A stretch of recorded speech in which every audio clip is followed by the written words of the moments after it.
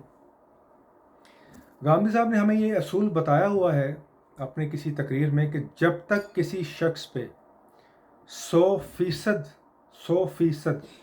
اور انہوں نے کیٹیگوریکلی کہا کہ 99% نہیں، 100% جرم ثابت نہ ہو جائے آپ اس کو موت کی سزا نہیں دے سکتے۔ میں سوال یہ کرنا چاہتا ہوں کہ حضرت معاویہ نے بغیر عدالتی کارروائی کیے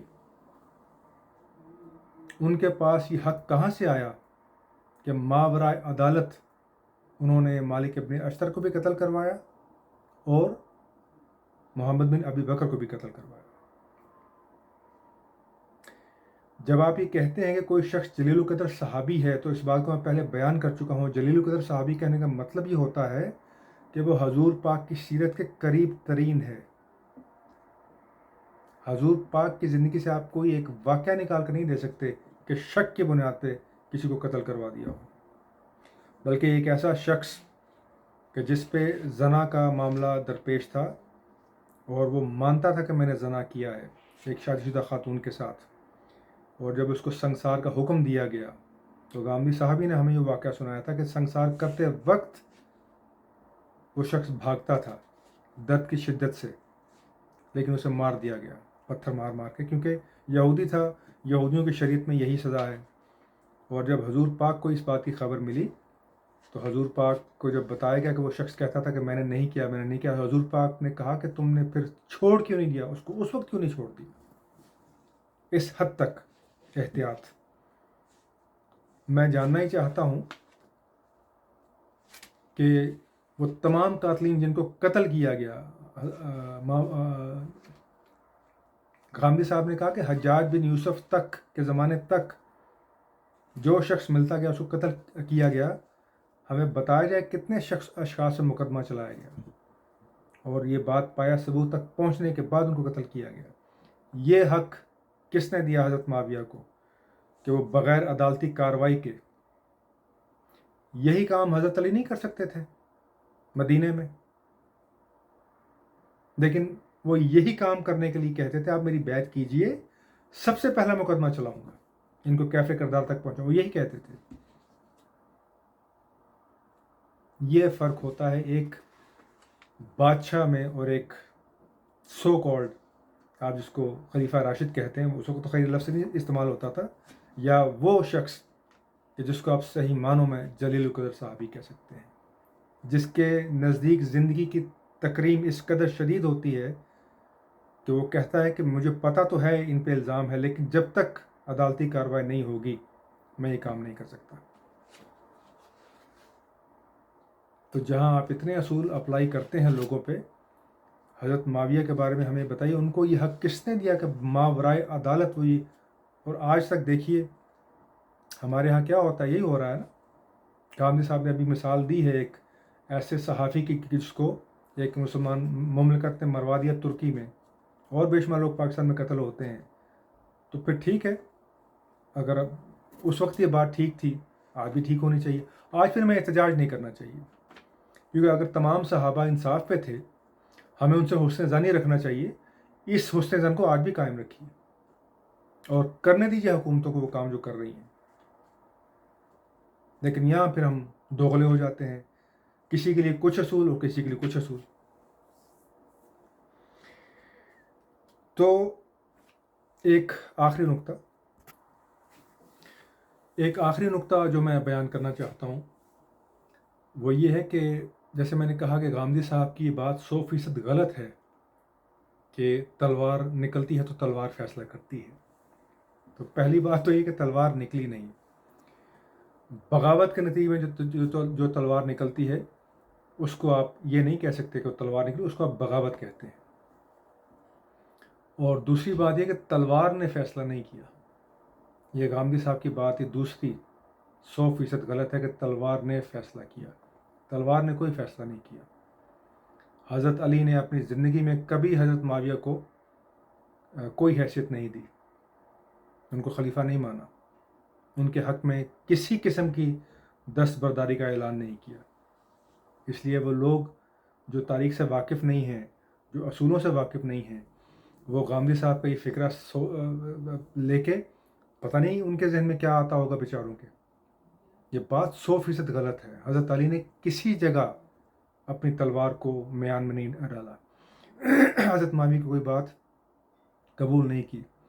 حضرت معاویہ اپنی جنگی چال کے ذریعے ایک حد تک تو کسی حد تک حضرت علی کے عتاب سے بچ گئے، اور اگر حضرت علی کو زندگی مزید مہلت دیتی تو یہ ماننا بالکل مشکل نہیں ہے کہ وہ اس مصیبت پر ضرور قابو پاتے. وہ حضرت معاویہ کو مطیع کرتے باقی صوبوں کی مدد سے.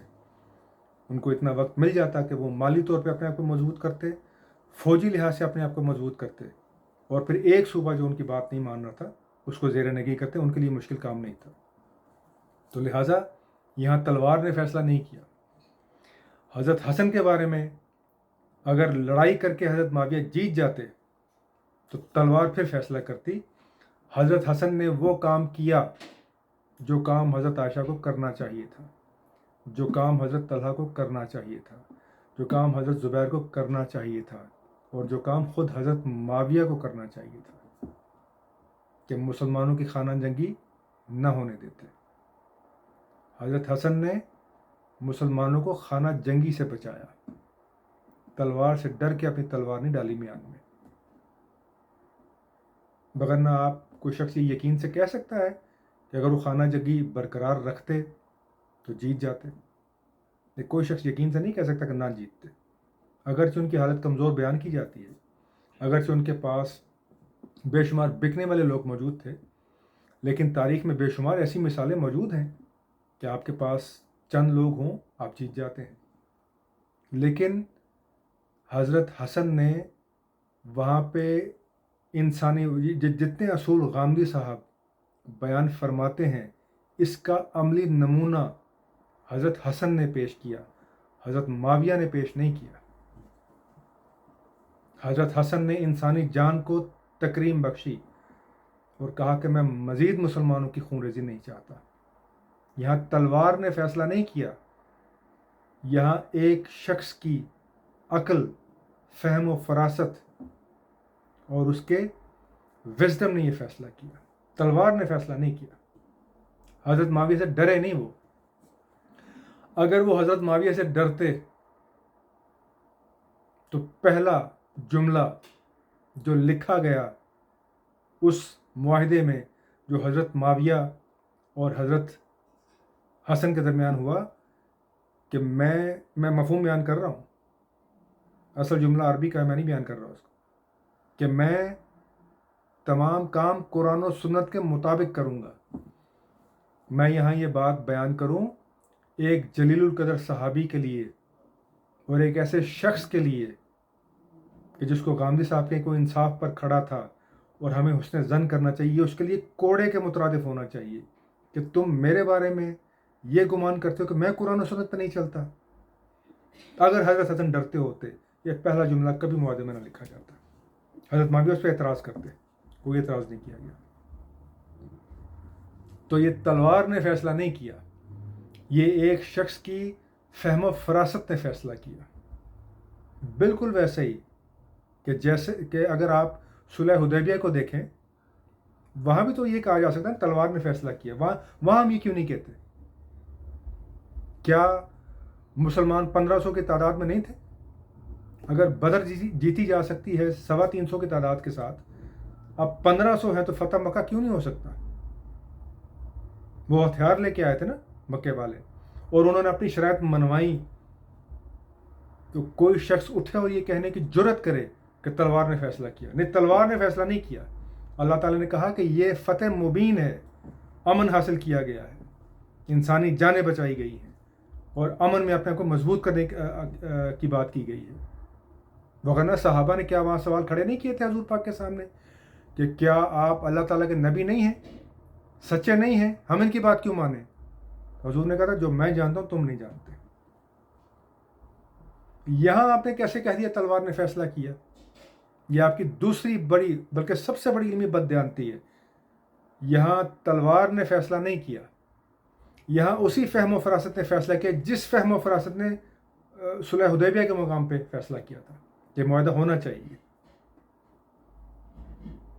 تو حضرت حسن نے یہ جانتے ہوئے کہ اب مجھے مزید خون ریزی نہیں چاہیے، اب ٹھیک ہے تم سمجھتے ہو کہ تم حکومت کر سکتے ہو، یہ شرط ہے، اب اس پہ حکومت کرو. پہلی شرط یہ تھی کہ قرآن و سنت کے مطابق میں تمام کام کروں گا. اور یہی کام، کیونکہ حضرت حسن سے بڑے صحابی تھے نا، آپ کہتے ہیں جلیل القدر صحابی تھے، حضرت معاویہ، حضرت عائشہ، حضرت طلحہ، حضرت زبیر، اپنے معیارات کے لحاظ سے حضرت حسن سے بڑے صحابی تھے. اس کا مظاہرہ ان کو کرنا چاہیے تھا. ان کے پاس ایک ذرا سی دلیل موجود نہیں تھی کہ وہ علی کے خلاف تلوار اٹھاتے. علی کو غلط ثابت کرنا تھا، بڑا آسان سا کام تھا، بیعت کر کے دیکھ لیتے علی کیا کرتے ہیں. 60,000 بندہ مارا گیا.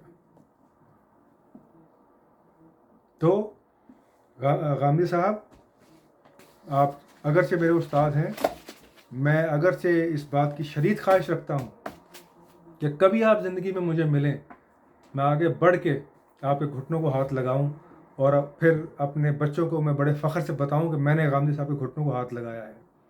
اس کے باوجود میں یہ کہتا ہوں کہ آپ اس معاملے میں 90% غلط نہیں ہیں، 60% غلط نہیں ہیں، 99% غلط نہیں ہیں، 100% غلط ہیں. آپ کی کسی بات میں کوئی وزن نہیں ہے، کوئی دلیل نہیں ہے آپ کے پاس. آخری بات کروں، مہدی حسن صاحب نے ایک دفعہ غزل شروع کی تو طبلے والے نے ان کی سر کے ساتھ اپنی تال ملاتے ہوئے ذرا اس کی تال آگے پیچھے ہو گئی، وہ ان کی سر کے ساتھ اپنی تال ملا نہیں پایا. تو مہدی حسن صاحب رک گئے، اس کی طرف دیکھا، مسکرائے اور بس اتنا کہا کہ پھر سے آئیے. تو غامدی صاحب، میں آپ کی خدمت میں بڑے ادب سے گزارش کروں، پھر سے آئیے. اجازت چاہتا ہوں. اللہ حافظ.